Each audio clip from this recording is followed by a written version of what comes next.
New York City, July 27, 1988. The rain fell in relentless sheets, transforming Manhattan's concrete landscape into glistening mirrors that reflected the neon signs of Times Square. Inside FAO Schwarz, the legendary toy store on Fifth Avenue, manager Rebecca Weinstein was preparing for another routine Wednesday. Summer tourist season meant steady business, but nothing extraordinary on a rainy midweek morning.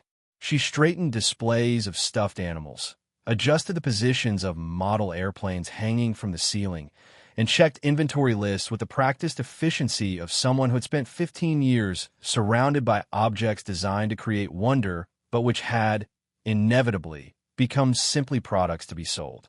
At 46, Rebecca had developed the particular pragmatism that often accompanies a career spent navigating between childhood magic and adult commerce.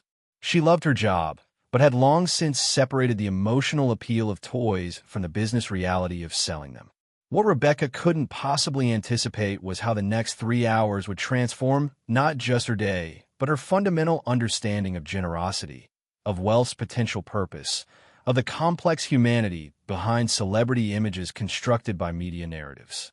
She couldn't know that by day's end, she would find herself sitting alone on the floor of an empty store, surrounded by barren shelves, weeping not from sadness, but from witnessing something so genuinely good that it momentarily restored her faith in human capacity for uncommon kindness. At precisely 9:37 a.m., the store's front door swung open to admit a slender figure in a black fedora, accompanied by 2 larger men whose watchful eyes and protective postures immediately identified them as security personnel. Rebecca recognized Michael Jackson instantly, his distinctive features partially obscured by sunglasses despite the rainy day, his slender frame draped in the military-style jacket that had become something of a uniform during his bad tour. At 30 years old, Michael stood at the absolute pinnacle of his commercial power. The previous year's album had solidified his position as global music phenomenon, his every public movement typically accompanied by screaming crowds and frenzied media attention. Yet he entered the toy store with nearly invisible presence. No entourage beyond the essential security, no announcement of his arrival, no special accommodations requested in advance. Just a soft-spoken man whose gentle request would initially seem so modest that Rebecca would later marvel at how completely she had misunderstood its scope. "I'd like to buy some toys for children," he said, his voice carrying that characteristic softness that always surprised those who knew him only through recordings or performances. Rebecca nodded with professional courtesy, masking her internal calculation of potential sales figures and the modest excitement of having a celebrity customer. "Of course, Mr. Jackson. We have several sections you might be interested in. Our charitable giving department can also arrange delivery to hospitals or shelters if that's what you're looking for." Michael shook his head slightly, a small gesture that somehow conveyed both gentle correction and appreciation for her suggestion. "That's very kind, but I'd like to see everything first. I want to choose carefully." He paused, seeming to consider his next words with deliberate precision. "When I was a child, I never really got to. I didn't have the chance to." He stopped, his incomplete thought hanging in the air between them, laden with meaning that Rebecca wouldn't fully comprehend until much later. "I just want to see everything you have. All of it. If this story of extraordinary generosity moves you, please take a moment to like this video and subscribe to our channel.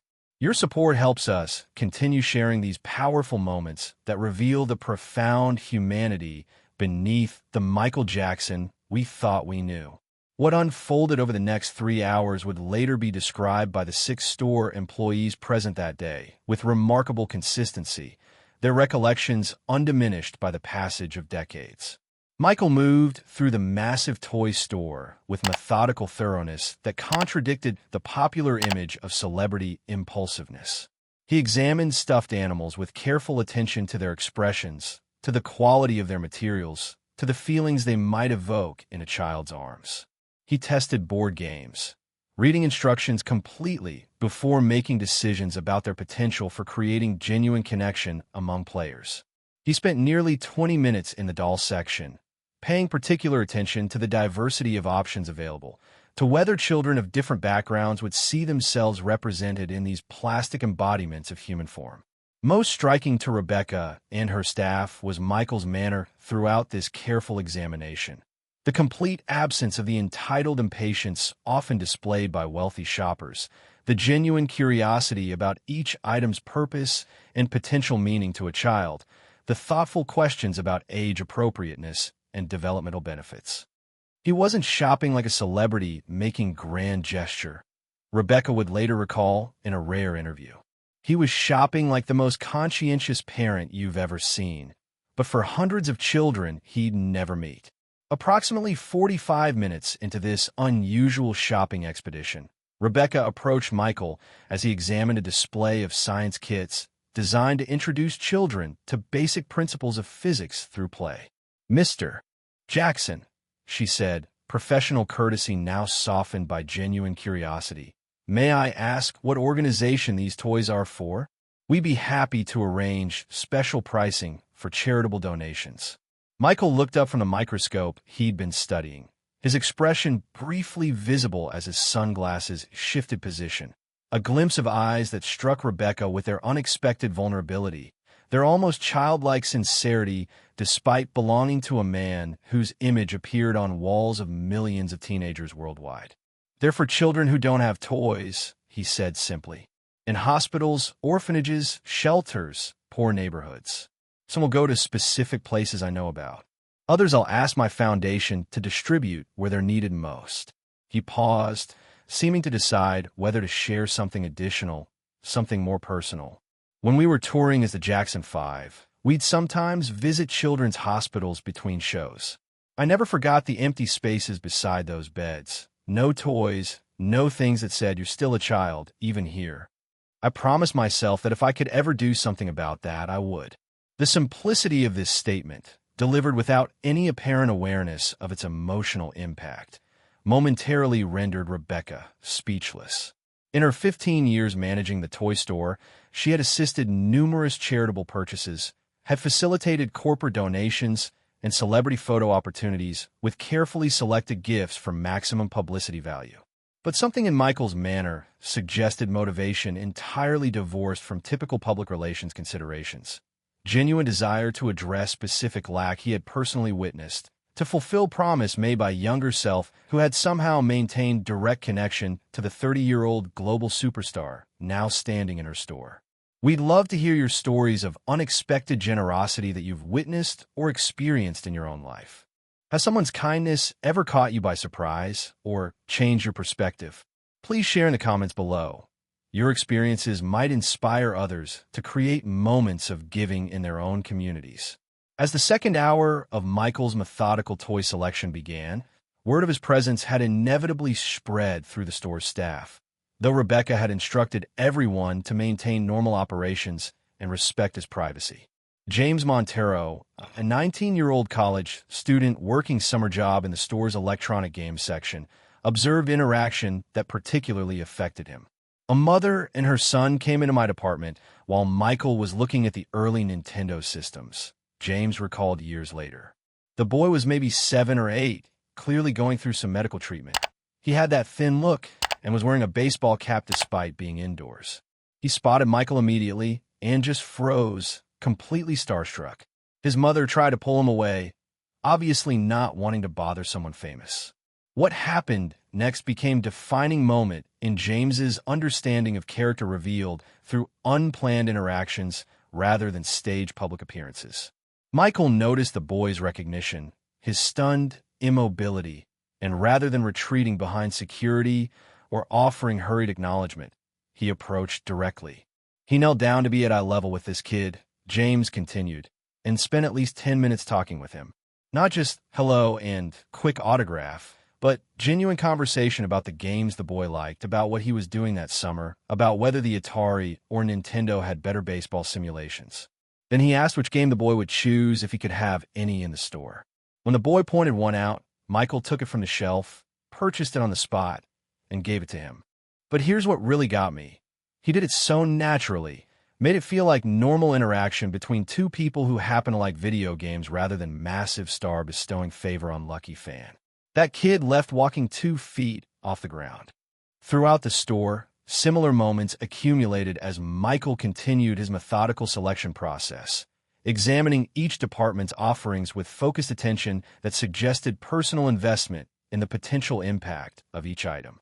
When questions arose about certain toys' functions or benefits, he listened to staff explanations with genuine interest, occasionally sharing observations about his own childhood experiences, or more often, experiences he had wished for but never had opportunity to enjoy. He knew an extraordinary amount about toys for someone who repeatedly mentioned not having many as a child, recalled Eduardo Valles, who worked in the building sets department. It wasn't knowledge from personal ownership, but from deep longing, from paying attention to what other children had experienced that he hadn't. It was like watching someone fulfill wish list they'd been carrying their entire life, except the gifts weren't for himself. As the third hour of this remarkable shopping expedition began, a gradual realization dawned on Rebecca and her staff. Michael wasn't selecting representative samples from each department or choosing highlights from the store's offerings. He was methodically purchasing every single item in the entire store. Every stuffed animal, every board game, every doll, every building set, every art supply, every science kit, every remote-controlled vehicle, every children's book. The pattern became unmistakable as he moved from section to section, carefully examining items before inevitably instructing the security personnel accompanying him to add them to the growing list of purchases. The sheer scale of what was unfolding, the logistical complexity, the financial implications, the unprecedented nature of emptying entire massive toy store in single purchase, gradually shifted the atmosphere among staff from initial excitement about celebrity encounter to deeper recognition that they were witnessing something extraordinary, something that transcended typical transactional relationship between wealth and commerce. This wasn't casual spending by someone for whom money had lost meaning, but deliberate action by a person who understood precisely what these objects represented beyond their monetary value. The childhood experiences they could create, the moments of joy they could provide for children navigating circumstances where such moments might be otherwise absent. As Michael completed his circuit of the store's final department, as the list of purchases had grown to encompass literally every item available for sale, Rebecca approached with practical questions that her professional responsibilities required despite the unprecedented nature of the transaction. Mr. Jackson, we'll need to arrange delivery for all these items. Would you like them sent to a specific address or several addresses? And we'll need to discuss payment details, of course. Her tone maintained professional courtesy while acknowledging the extraordinary scale of what was happening. Complete emptying of multi-million-dollar inventory in single transaction. Michael turned from the display of musical toys he'd been examining, his expression thoughtful as he considered practical dimensions of the massive purchase he'd just completed. For the rest, I'd like to rent some trucks. I want to deliver them personally to shelters around the city. Not as publicity thing, he added quickly, no cameras or announcements. Just, I want to see the children receive them. I want to know they're going directly to kids who need them. The simplicity of this request, the absence of any apparent consideration for how such massive charitable gesture might benefit his public image, struck Rebecca with particular force. In her career, she had facilitated numerous charitable purchases by wealthy individuals and corporations, had witnessed how frequently such giving was accompanied by careful calculation of publicity value, by photographers positioned to capture moments of orchestrated generosity. Michael's specific request for absence of media, for direct personal delivery, without public acknowledgement, suggested motivation entirely separated from typical image considerations. Genuine desire to create moments of joy he could witness firsthand without filter of cameras or public recognition. As staff began the enormous task of processing and preparing the unprecedented purchase, Michael continued moving through the now effectively empty store, occasionally stopping to examine particular items with special attention, his expression visible in unguarded moments, suggesting complex emotional landscape beneath the simple act of buying toys. During one such moment, when he believed himself unobserved, store employee Maria Consuelo noticed him sitting cross-legged on the floor in the stuffed animal section, holding particularly soft teddy bear with expression she would later describe as pure heartbreak, like he was remembering something that hurt too much to put into words. When Maria accidentally made small sound that alerted him to her presence, Michael quickly composed his features, but didn't immediately rise or display embarrassment at being discovered in such a vulnerable moment. Instead, he looked at her directly and asked a question that seemed to emerge from whatever private emotional territory he had been traversing. "Do you think it matters?" he asked softly. "Giving them toys, I mean, when there's so much else wrong in their lives. Illness, poverty, abandonment. Do you think something as simple as toy can really matter?" The question contained no hint of doubt about his actions, no suggestion that he questioned the value of what he was doing, but rather genuine philosophical inquiry about the significance of material objects in alleviating deeper human suffering. Maria, caught off guard by both the question's depth and the unexpected human connection with global celebrity, answered from her own experience rather than with practiced customer service response. "My family came from Guatemala when I was 7, she told him. "We had almost nothing, but someone gave me $1 first Christmas here, just a simple fabric doll, nothing fancy. I named her Esperanza, hope. When everything else was strange and frightening, when I didn't understand the language or know if we would have enough food, Esperanza was something that belonged just to me, something I could hold on to when the world felt too big and too hard." She paused, suddenly self-conscious about sharing personal story with international superstar. "So yes, I think it matters. Sometimes a toy is more than a toy.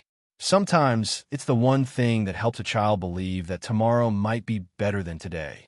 Michael nodded slowly, his expression suggesting her words had connected with something essential in his own understanding. "That's it exactly," he said quietly. "That's what I couldn't find the words for. A reason to believe in tomorrow." The exchange lasted perhaps 30 seconds, but Maria would later describe it as a moment that fundamentally altered her understanding of wealth's potential purpose, of giving's deeper meaning beyond material transaction. He wasn't playing celebrity savior, she explained to her children years later. He was trying to provide something he understood intimately, the comfort that comes from having something to hold onto when everything else feels out of control. As the massive purchase was finalized, as arrangements were made for delivery and distribution, Rebecca found herself standing amid her now-empty store. Shelves bare, displays vacant, the space transformed from commercial abundance to echoing emptiness in just 3 hours. The financial transaction had been completed with business-like efficiency, the practical details addressed with surprising attention from someone whose wealth might have permitted delegation of such matters. What Rebecca hadn't anticipated was Michael's final request before departing: to speak with every staff member who had assisted during his visit, to thank each person individually for their help in facilitating what had clearly been deeply meaningful experience for him beyond the material transaction it represented. "He knew all our names," Rebecca would later marvel to her family. "Not just mine as the manager, but everyone. James from electronics, Eduardo from building sets, Maria from stuffed animals, everyone." He remembered specific interactions, thanked people for particular recommendations or insights. It wasn't generic celebrity politeness, but genuine recognition of each person's contribution to something he clearly viewed as important personal mission rather than casual shopping trip. As Michael prepared to leave, as his security personnel made final arrangements for the transport of this massive toy purchase to its various destinations, he paused beside Rebecca near the store's entrance. For a moment, he seemed to struggle with whether to share something additional, something beyond the already extraordinary events of the morning. "When I was performing as a child," he finally said, his voice so quiet Rebecca had to lean closer to hear him, "there was never time for toys. We were always rehearsing, recording, performing, traveling to the next show. I used to look in store windows, sometimes between venues, and just wonder what would feel like to choose something just because it brought you joy, not because it made you a better performer or more valuable commodity." He stopped, perhaps realizing he had revealed more than intended to someone who was, after all, stranger despite the unusual circumstances of their interaction. Anyway, he continued after a brief pause, his tone shifting back toward conventional politeness. Thank you for your help today. These toys will reach children who need them, and that's what matters.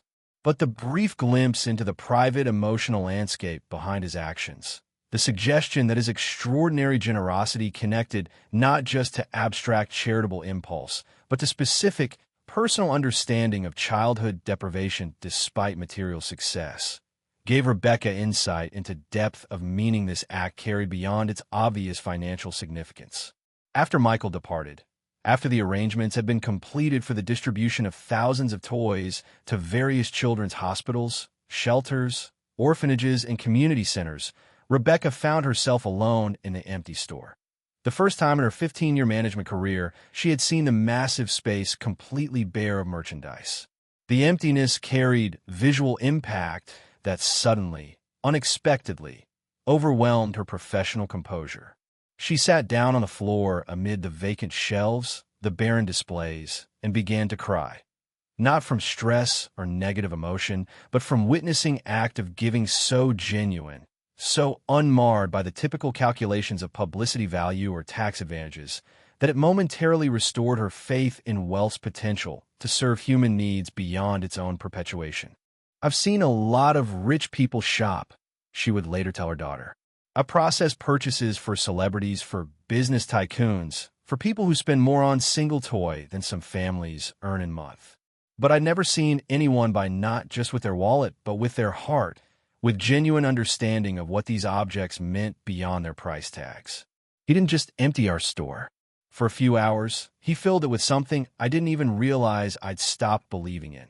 The possibility that extraordinary wealth might sometimes find its way into the hands of someone who remembers exactly what it feels like to go without, who never lost connection to the child they once were despite all the trappings of adult success. In the days that followed, as the toys were distributed to their intended recipients, reports began filtering back to Rebecca through her professional network. Stories of children in hospital wards suddenly surrounded by gifts chosen with remarkable thoughtfulness for their specific needs and interests, of shelter residents receiving items that provided not just momentary distraction but genuine developmental value, of community centers in New York's poorest neighborhoods transformed overnight into wonderlands of educational and recreational resources. What struck those involved in the distribution was not just the quantity, but the quality of consideration evident in the selections. The careful matching of items to recipients' circumstances, the attention to diversity and inclusion in the choices, the remarkable balance between pure joy and practical benefit. Most notable in these reports was consistent mention of Michael's personal involvement in many of the deliveries. His appearance without media accompaniment at hospitals and shelters, his individual interactions with children who sometimes recognized him and sometimes didn't, depending on their age and circumstances. He sat on the floor with them, reported volunteer from East Harlem Community Center, not for 5 minutes of carefully photographed charity, but for hours of genuine play. He knew how every game worked, could demonstrate every toy's features, would get absolutely absorbed in building sets or drawing with art supplies alongside kids who couldn't believe what was happening. And when he thought no one was watching, when he was just one person connecting with another through shared activity, he looked peaceful, like he'd found something he'd been searching for across the years of global fame and unimaginable success. If this story has touched you, if it has reminded you that generosity's greatest power lies not in its public recognition, but in its private impact on individual lives, please like and subscribe. Share it with someone who might appreciate this glimpse beyond the headlines and controversies to moment of genuine humanity from an artist whose public image often obscured the quiet compassion that defined his private actions. And remember that sometimes the most meaningful giving comes from those who understand exactly what specific absence feels like, who carry within themselves precise knowledge of the void they seek to fill in others' lives through acts that may appear extraordinarily generous to outside observers, but represent something far more personal to those who perform them. Today, more than 3 decades after that rainy July morning, former FAO Schwarz employees still occasionally gather for reunions, their careers having taken them in different directions following their time at the legendary toy store. When they meet, amid the catching up and reminiscing about retail adventures and celebrity encounters, the conversation inevitably turns to the day Michael emptied the store, not just because of its financial scale or the logistical feat it represented, but because it provided rare glimpse into genuine character revealed through unplanned interactions, through choices made when no cameras were present, through priorities demonstrated when no script dictated the proceedings. In a world increasingly dominated by carefully constructed public images, by strategic philanthropy designed for maximum publicity value, they had witnessed something increasingly rare, act of giving motivated not by external validation, but by internal understanding of specific need, by personal connection to particular absence that wealth, even extraordinary wealth, often fails to recognize once it has insulated its possessors from memories of going without. What remains most vivid in their collective recollection isn't the empty shelves or the massive financial transaction, but the small, human moments throughout those 3 hours. Michael kneeling to speak with young cancer patient about video games as equals rather than celebrity and fan. His careful examination of each toy's potential developmental benefits beyond simple entertainment value. His unguarded question to Maria about whether toys really mattered amid deeper suffering. His final, quietly vulnerable reference to childhood, spent looking through store windows at experiences perpetually out of reach despite growing fame and success. In these moments, briefly visible beneath the iconic image familiar from album covers and music videos, they had glimpsed the human being whose extraordinary generosity flowed not from abstract charitable impulse, but from specific, personal understanding of exactly what these objects represented beyond their monetary value. The childhood experiences they could create, the moments of joy they could provide, the small but significant assurance they could offer that tomorrow might indeed hold something better than today.